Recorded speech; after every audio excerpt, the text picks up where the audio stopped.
السلام علیکم۔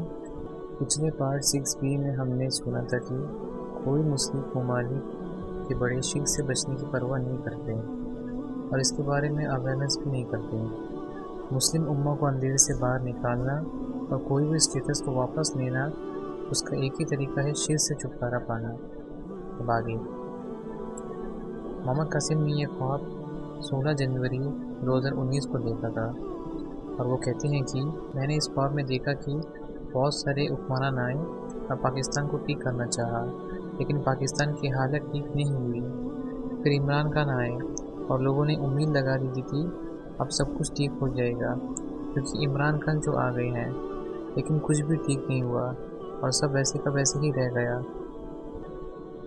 پھر آصف زرداری کو غصہ آیا عمران خان کی حکومت کو لے کر اور جلسے جلوس کرنا شروع کر دیے، اور وہ کہتے ہیں کہ میں تمہیں نہیں چھوڑوں گا اور میں تمہاری حکومت نہیں چلنے دوں گا اور یہ ملک بھی آگے نہیں بڑھے گا۔ میں یہ سب ٹی وی پر دیکھ رہا ہوتا ہوں اور یہ سب دیکھنے کے بعد گھر سے باہر نکل جاتا ہوں اور کہتا ہوں کہ اگر حالت ایسی رہا تو یہ ملک کبھی ٹھیک نہیں ہوگا۔ پھر آصف زرداری ریلی کرتے ہیں اور میں انہیں دور سے کھڑا ہو کر دیکھتا ہوں۔ جب میں اس ریلی کو دیکھ رہا ہوتا ہوں تو میری دائیں اور زمین پر ایک میدان بننے لگتا ہے اور اس میدان پر ایک مٹی کا فرش بننے لگتا ہے۔ اس کھیت میں مٹی اسی طرح پھیلی ہوئی ہے جیسے کوئی بہت دھیان سے اور اچھے طریقے سے مٹی بچھا رہا ہو۔ مٹی ایک جیسی چکنی ہوتی ہے جیسے مٹی کا فرش جیسے کوئی بڑے تجربے کار والے کمپنی نے بچھایا ہو۔ مٹی بہت ہی ٹھیک ہوتی ہے، جیسے اوپر سے نم اور گیلا ہوتا ہے ویسے ہی نیچے سے بھی گیلا ہوتا ہے۔ تب میں اس مٹی پر دھیان نہیں دیتا اور میں آصف زرداری کی طرف مڑتا ہوں اور کہتا ہوں کہ کئی حکمران آئے جیسے آرمی اور کچھ حکمران عمران خان جیسے، لیکن کچھ بھی نہیں بدلا۔ پھر میں اس مٹی کی طرف دیکھتا ہوں، وہ بہت پھیل رہی ہوتی ہے کہ مٹی کا اوپر حصہ اور دوری بھی برابر ہوتی ہے اور قدرتی کھاد اس پر ڈل رہی ہوتی ہے اور اپنے آپ میں پھیلتی چلی جا رہی ہے۔ میں کہتا ہوں کہ کون اس مٹی پر کھاد پھیلا رہا ہے؟ پھر میں سوچتا ہوں کہ ابھی آصف زرداری بول رہے ہیں، اسی طرح جلدی میری باری بھی آنی ہے اور مجھے بھی اب لوگوں سے بات کرنی پڑے گی، اس لیے مجھے اس کی تیاری کر لینی چاہیے۔ مجھے کیا کہنا چاہیے یا کیا نہیں، اس کے لیے مجھے تیاری کرنی ہوگی۔ پھر میں کسی کمرے یا چھوٹے گھر میں جاتا ہوں۔ جب میں وہاں جاتا ہوں اور دیکھتا ہوں کہ یہاں ایک ہال سا جیسا کمرہ ہے اور وہاں بہت کم لوگ ہیں، میں ان سے بات کرتا ہوں اور انہیں بتاتا ہوں کہ کتنے حکمران آئے اور گئے اور آپ ان سبھی کی تاریخ دیکھیں۔ ہر بار امید تھی کہ خوشحالی آئے گی، لیکن کچھ بھی نہیں ہوا اور ہر بار حالت پہلے سے بھی زیادہ بدتر ہوتی چلی جا رہی ہے۔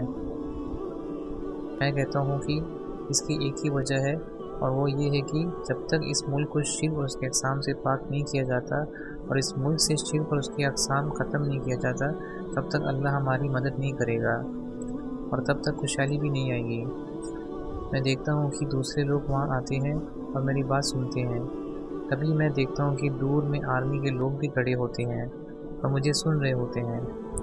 تب میں کہتا ہوں کہ آرٹ اور کلچر کے نام پر شہروں کے الگ الگ ہائی وے اور چوراہے پہ کتنے بت اور مجسمے ہیں اور ایسے تصاویر جس کی ضرورت نہیں ہے وہ بڑے بڑے بل بورڈز میں لگے ہوئے ہیں، اور جس طرح پارک میں بت اور مجسمے ہیں اور اسی قسم کی تصاویر جو شہروں میں لگے ہوئے ہیں جس کی کوئی ضرورت نہیں، یہ سب شرک کی اقسام ہیں۔ میں اور کہتا ہوں کہ خاتم النبیین محمد صلی اللہ علیہ وسلم نے بھی ایسے ہی بتوں کو توڑ کر شرک کا خاتمہ کیا تھا۔ جب ہم شرک کے سبھی اقساموں کو ختم کر دیں گے تو اللہ ہماری مدد کرے گا۔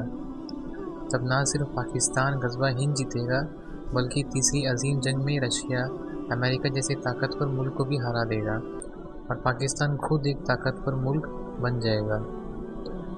آرمی کے لوگ اور کچھ دوسرے لوگ بھی مجھے سن رہے ہوتے ہیں اور میں کہتا ہوں کہ جب ہم شرک کا خاتمہ کریں گے تو اللہ ہمیں اپنی نعمتوں اور رحمت سے نوازے گا اور ہمارے لیے خزانے کھول دے گا، کیونکہ اسلام کی شروعاتی دنوں میں بھی خاتم النبیین محمد صلی اللہ علیہ وسلم نے لوگوں کو شرک سے بچنے کی تلقین کی تھی اور انہوں نے اس ملک کو شرک سے پاک کیا تھا۔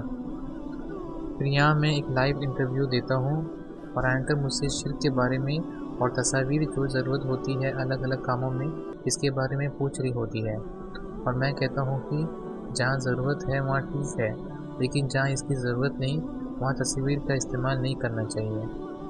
بہت سے دیشوں کے لیے تصاویر کا استعمال کرنا جائز ہے، جیسے کہ آئیڈینٹی کارڈ، کرنسی نوٹ، اور اگر کوئی فوٹوگرافر کی دکان ہے تو وہ تصاویر رکھ سکتا ہے کیونکہ یہ ضروری ہے۔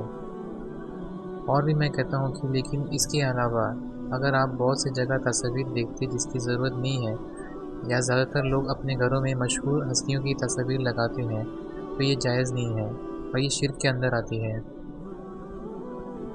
میں کہتا ہوں کہ اسی طرح اگر آپ اینکروں کی لائیو انٹرویو دیکھتے ہیں تو وہ اپنی تصاویر استعمال کرتے ہیں۔